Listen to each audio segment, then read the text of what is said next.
Welcome back to सबकी सोच। अब एक ऐसे टॉपिक के हवाले से बात करेंगे जो कि आपको कुछ इंटरेस्टिंग लगेगा, अजीब भी लगेगा, इंफॉर्मेटिव भी है। हाँ, इंफॉर्मेटिव भी है। क्योंकि मैं आपसे पूछना चाहता हूँ, आपसे भी पूछना चाहता हूँ कि आपने कभी महसूस किया कि कभी कभार हमारा दिमाग ओझल हो जाता है, ज़्यादा बोझ होता है, उसमें ज़्यादा काम होते हैं, माशरती दबाव होता है, काम का दबाव होता है, उसको रिस्टार्ट की जरूरत होती है। हाँ एग्जैक्टली, फेडअप हो जाता है इंसान, क्या वो रिस्टार्ट हो सकता है? वैसे हाँ हो सकता है, लेकिन ये कैसे हाँ। कैसे हो सकता है? ये तमाम तर मामलात आज हम जानेंगे कि हम अपने दिमाग को रीस्टार्ट कैसे कर सकते हैं, हम सुकून कैसे कर सकते हैं, और रीस्टार्ट करने के बाद ताज़ा दम कैसे हो सकते हैं, और किस तरह से हम दोबारा से, जैसे आप कंप्यूटर को रीस्टार्ट करते हैं तो हर चीज़ आपको पता है कि फास्ट चलती है, इसी तरह जब हमारा दिमाग रीस्टार्ट होता है तो दिमाग भी जो है वो तेज चलेगा, फ्रेश। हाँ, बटन होगा इसका या नहीं, ये हम जानेंगे आज। चलिए जानते हैं जी। हमारे साथ मौजूद है डॉक्टर इस्माइल साहब, all the way from America, neurologist हैं। डॉक्टर साहब, thank you so much for joining us सुबह की सोच। सबसे पहले तो ये बताइएगा कि दिमाग कैसे रीस्टार्ट हो सकता है? अस्सलाम वालेकुम Pakistan, thank you for having me again. ये बड़ा इंटरेस्टिंग टॉपिक है। इसको समझने के लिए पहले जरूरी है कि इंसान के दिमाग में अल्लाह ताला ने कोई 100 अरब के करीब नर्व्स बनाई हैं और उनके आगे से 100 खरब कनेक्शंस हैं। तो ये एक बियॉन्ड इमेजिनेशन चीज है। तो जो आपने अलामात बताई उसमें जो कनेक्शंस हैं वो हमारे जरा एक्ट आउट करते हैं। तो उन्हीं कनेक्शंस को हम बेहतर बनाने के लिए या उनमें और कनेक्शंस बनाने के लिए कुछ ऐसे अमल कर सकते हैं जिससे हमारे बूस्ट भी मिलता है और ओवरऑल हमारी जो वेल बीइंग है वो भी बेहतर होती है। तो उसमें जिस तरह इंटरमिटेंट फास्टिंग है वो बड़ी एक, जिस तरह रमदान है हमारा, उसके पीछे एक पूरी साइंस है कि जब आप इंटरमिटेंट फास्टिंग करते हैं तो हमारे दिमाग के अंदर एक प्रोटीन निकलती है BDNF, तो वो फिर नए कनेक्शंस बनाती है। और जब नए कनेक्शंस बनती है that's why you feel better over the days. तो आप फील करते हैं कि यार अब मैं लाइट महसूस कर रहा हूँ, आई एम मोर एक्टिव और मैं ज्यादा विजिलेंट हूँ। इसी तरह एक्सरसाइज है, जिस तरह इसको hit high intensity interval training हम कहते हैं, जिसमें आप बेसिकली एक स्मॉल पोर्शन करते हो फिर एक बहुत स्ट्रेनुअस पोर्शन करते हो। तो वो भी सेम यही काम करती है कि वो जो BDNF रिलीज होता है वो ज्यादा कनेक्शंस बनाने की कोशिश करती है, ऑक्सीजन बेहतर होती है और आपके दिमाग को फिर ज्यादा तवानाई भी मिलती है एट द सेम टाइम। फिर तीसरी चीज जो है वो बड़ी इंटरेस्टिंग है, वो कोल्ड वाटर शावर्स हैं, जो ठंडे पानी के शावर्स होते हैं। उसके अंदर भी और शॉक प्रोटीन्स निकलते हैं मोटिफ नाम के, तो वो भी यही करते हैं कि वो आपके कनेक्शन ज्यादा बनाते हैं। उसकी पूरी एक साइंस है, कनेक्टोरियम्स, तो उसमें भी बेहतरी आपकी आती है। तो ये छोटे छोटे ऐसे अमल हैं या स्टेप्स हैं जो आपको really they can give you more help with the brain. Doctor साहब, हम नींद को कितना इम्पोर्टेंट इसमें ले सकते हैं कि नींद पूरी करने से या नींद पूरी होने से हमारा जो दिमाग है वो रीस्टार्ट होता है और दोबारा से हम फ्रेश हो जाते हैं? जी बहुत इंपॉर्टेंट चीज है जी। देखें, अगर आपका 8 से 9 घंटे की नींद पूरी नहीं हो रही एज एन एडल्ट भी, तो इसका मतलब आपका दिमाग रीबूट नहीं हो रहा, वो अगले दिन के लिए तैयार नहीं है। क्योंकि जो बेसिकली नींद है वो नेचुरली आपके टॉक्सिन्स निकालती है जो पूरे दिन में आपने इकट्ठे किए होते हैं। तो वो एक तो वो रिलैक्सिंग पार्ट भी है, और दूसरा ये है कि अगर आप 1 से 2 घंटे की रात को नींद मिस करेंगे तो वो तो दिन में टेक्स मल्टीपल आवर्स के उसको न्यूट्रलाइज कर सके। इसी तरह लोग स्लीप डेट में चले जाते हैं कि नींद का कर्जा जिसको हम कहते हैं, और फिर वो कोशिश ये करते हैं कि वीकेंड पे पूरा कर लें। इस तरह होता नहीं कि आप अगर ज्यादा घंटे नींद वीकेंड पे सो जाएंगे तो वो जो पिछला डेट है वो पूरा नहीं होगा। फिर आप इसी तरह फिर आपके मूड प्रॉब्लम्स होते हैं, आपकी एनर्जी कम हो जाती है नेक्स्ट वीक के लिए, और फिर सबसे इंपॉर्टेंट चीज ये है कि आप उस एफिशिएंसी से काम नहीं कर सकते। अच्छा डॉक्टर साहब, ये नींद और रीस्टार्ट का भी कोई ताल्लुक है? आपके दिमाग को रीस्टार्ट करने के लिए नींद कितनी ज़्यादा इंपॉर्टेंट है? और हमारे यहाँ ये भी कहा जाता है कि 8 घंटे 7 घंटे या 6 घंटे नींद करनी चाहिए। ये एग्जैक्टली कितने घंटे है? क्या बॉडी नीड्स के ऊपर डिपेंड करता है?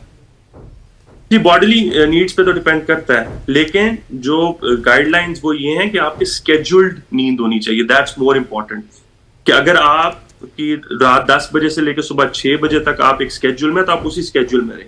अगर आप उस स्केड्यूल को हटाएंगे या हिलाएंगे फिर आपको प्रॉब्लम होगा। लेकिन 8 to 10 hours of sleep is recommended for adults.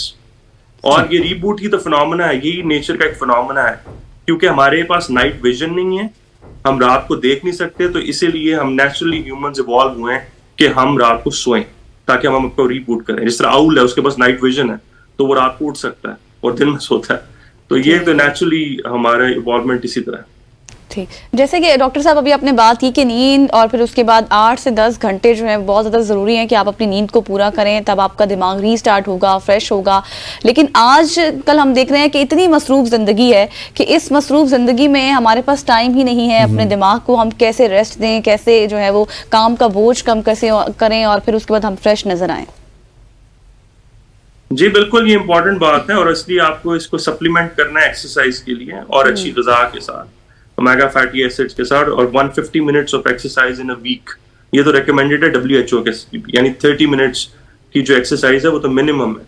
और ये इसलिए भी इंपॉर्टेंट है क्योंकि जो क्रॉनिक डिजीजेज हैं जिस तरह डिमेंशियाज हैं और इवन हाइपरटेंशन या डायबिटीज है, उनको भी ये पुश अवे करता है। लेकिन if we are not doing in this sedentary lifestyle जिस तरह आप कह रही हैं, तो हमारी फिर एज जो है एक्सपेक्टेंसी वो कम होगी और हो रही है ओवर टाइम। ठीक, और जो आपने पिछले सवाल के जवाब में कहा था कि नींद पूरी करना और नींद का एक साइकिल होना चाहिए कि 10 बजे सो रहे 6 बजे उठ रहे हैं। लेट्स सपोज एक शख्स का नींद साइकिल डिस्टर्ब हो जाता है, बहुत सारी सोशल हमारी पाकिस्तान में गैदरिंग्स इस तरह की होती हैं, तो फिर 12 से 8 सोएंगे तो आपका साइकिल पूरा हो गया, वो डिस्टर्ब रहेगा 8 घंटे वाला साइकिल जो 10 से 6? नहीं जी, नई रिसर्च तो ये शो करती है कि वो डिस्टर्ब रहेगा।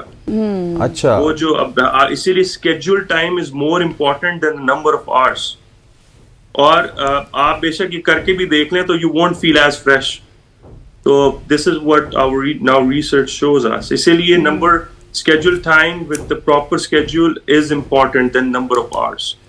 ठीक, और एक बात और बताइएगा कि ये मिथ है या फिर साइंटिफिकली प्रूव है कि जो आपकी एज है वो जब जब बढ़ती है आपका स्लीप साइकिल कम हो जाता है? Is it true?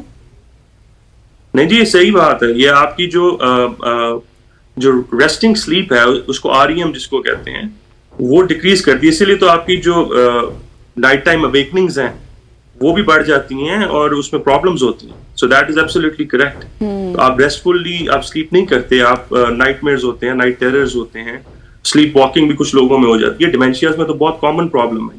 So that is true. तो इसीलिए जो अभी हेल्थ जो आपकी है, ब्रेन हेल्थ पे अगर आप फोकस करेंगे अर्ली ऑन तो वो let it will be fruitful for you. सही। अच्छा डॉक्टर साहब, एक ये भी बताएं कि अच्छी खुराक आप कौन सी रिकमेंड करेंगे अपने दिमाग को तवाना रखने के लिए? कौन सी डाइट्स ऐसी हैं जो इस्तेमाल करनी चाहिए? जी, अब तो ये इट्स वेरी वेल एस्टैब्लिश्ड कि डैश डाइट है, DASH। ठीक है, बेसिकली ये बनी तो हाइपरटेंशन के लिए थी, लेकिन ये मेडिटेरेनियन डाइट है जिसमें नट्स का इस्तेमाल है, मोर वेजीज एंड फ्रूट्स हैं। So everybody can Google dash diet. तो उसका सबसे ज्यादा हमारे पास अभी तक एविडेंस है कि that is good for your vascular health, जो आपकी ब्लड वेसल्स की हेल्थ है, and also for your sugar. Doctor साहब, मुझे ये बताइएगा कि इस्लामी पॉइंट ऑफ व्यू से देखा जाए तो कैलुल्ला जो दिन की नींद है, आधे घंटे की नींद इस्लाम में है कि आपको करनी चाहिए, और उसके बाद रात के खाने की अगर बात की जाए तो आप देखिए कि वो आपने ईशा की नमाज के फ़ौरन बाद खाना है। सो साइंटिफिकली भी आजकल इसको प्रूव किया जा रहा है और लोग इसको बड़ा अप्रिशिएट करते हैं अगर आप दिन को आधा घंटा या घंटा सो लें। जी बिल्कुल ठीक है। आप अगेन जिस तरह आपने वर्ड इस्तेमाल किया, रीबूट कर रहे हैं, अगर आपकी वो स्केड्यूल का पार्ट है तो दैट इज फैंटास्टिक। और आपने बड़ी अच्छी बात की कि फौरन ईशा के बाद खा लिया जाए और वो जल्दी, इसीलिए पूरी दुनिया में डे टाइम जो सेविंग्स होती हैं, या इस तरह अमेरिका के अंदर है, उधर जो डिनर है वो तो 6 to 7 PM के दरमियान हो जाता है। सो आपकी बॉडी को ज्यादा रेस्ट मिलता है, स्टमक को रेस्ट मिलता है, and that is good for your brain overall as well, क्योंकि आपको फिर रात को आपकी इतना काम नहीं करना पड़ता बॉडी को, उसको एनर्जी को यूटिलाइज करने के लिए। So that's a fantastic habit जो हमें भी करना चाहिए। हम लोग तो रात के लेट तक 10-10, 12-12 बजे तक तो खाना खा रहे होते हैं। जी, thank you so much. Doctor साहब हमारे साथ मौजूद थे, हमें डाइट के हवाले से भी बता रहे थे कि किस तरह आपने अपनी नींद को पूरा करना है। हसनैन, जो आप लेट नाइट सोते हैं, अब आप जल्दी सोना स्टार्ट कर दें, क्योंकि ये आपके माइंड को डिस्टर्ब करता है। जल्दी सोता हूँ मैं, बहुत जल्दी सोता हूँ, और मैं इतना जल्दी सोता हूँ कि अगर मैं यहाँ पे बता दूँ तो लोग कहेंगे आप सोते ही रहते हो। ये आपका मसला हो सकता है, आप अपनी बात मेरे ऊपर करें। खैर, हम सबको जल्दी सोना चाहिए, हाँ, exactly. टाइमली सोना चाहिए, ये आपकी सेहत के लिए बहुत अच्छा है। और आज जो डॉक्टर साहब बता गए कि आपको रीबूट करता है, रीस्टार्ट करता है। ख़वातीन हज़रात, आज की सुबह की सोच उम्मीद करते हैं कि आपको पसंद आएगी। मुझे, गजल को और हमारी पूरी प्रोडक्शन टीम को इजाजत दीजिए। अल्लाह हाफिज। अल्लाह हाफिज।